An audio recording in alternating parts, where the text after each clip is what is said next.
Shalom, more praise to Yahweh Hashem El Shai, the one to the apostles at GreatMillStone ruling well. We got this here. Will Sweden be the first cashless country? Chris Skinner is the chair of the European Networking Forum, the Financial Services Club. He is best known as an independent commentator on fintech through his blog and as an author of the best-selling book Digital Bank. So it gives you kind of like feedback into Sweden and shit. Cash is still the king, given a rapid increase of the use of cards in Sweden. This is 2003. Particularly in the late 1990s, cash should have been expected to fall in importance. This, however, does not seem to have happened. 2005. Swedes, however, seem to be using more cash than other Nordic countries. Swedish banks have not implemented any fees for cash withdrawals. Going into 2008, cash payments still account for a large number of the transactions in the Swedish economy, but it comes as no surprise to anyone if I say that they've declined in significance in recent decades. So, obviously we know that this was a plan of the elites. To basically, they're planning to get everyone RFID chips in it. So what they've got here is slowly each over time, the number of cash transactions is going down and down.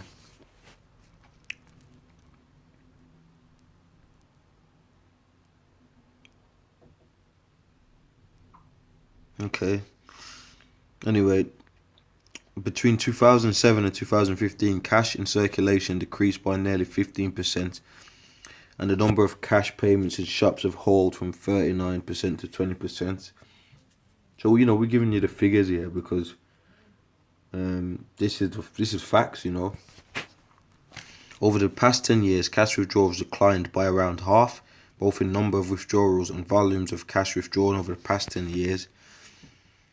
By far, the most common way of paying for goods in shops is debit or credit. Around 97% of the population has access to cards. So, you know, as you can see, cash is going out the window.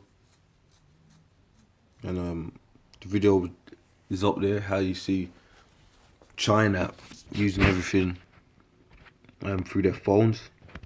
All cashless up there in Beijing.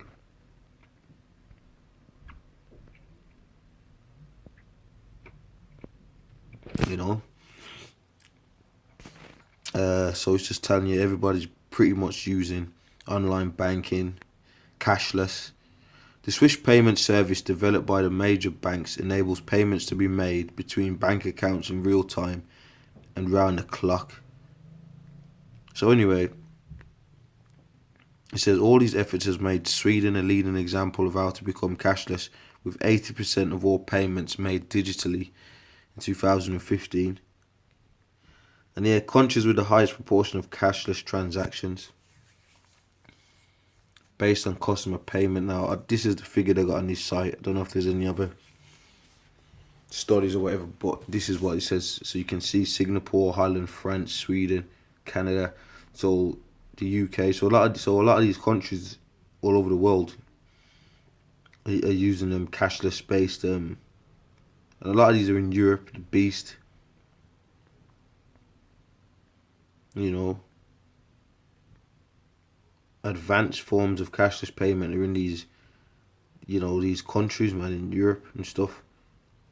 You know, so that's the plan of ESau because it's a global plan.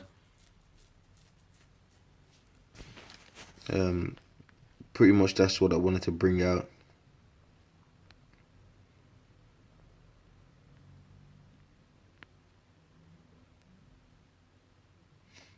You know, so that's what it is. So you got these studies and all that, and they're saying people basically are just starting to so it's here, you know. That's what they've got going on. People, to be fair, most people don't use cash. You know, people still got the odd cash, especially over in certain countries, and they still got the cash in their pockets, the notes, the pounds. But a lot of people are using their cards for payments, phones, you know, for travel and stuff like that, you know. That's what I wanted to bring out.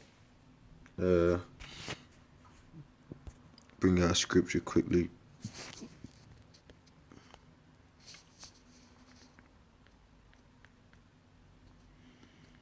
Job 5:12. He disappointeth the devices of the crafty, so their hands cannot perform their enterprise. And basically, you know, okay, it's not loading.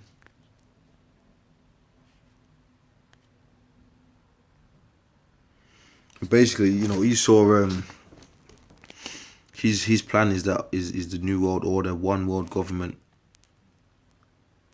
one world police, one world currency, which is RFID chip. Ain't gonna be a pound, ain't gonna be a dollar. You understand, bruv? Okay. So with that, shalom, man.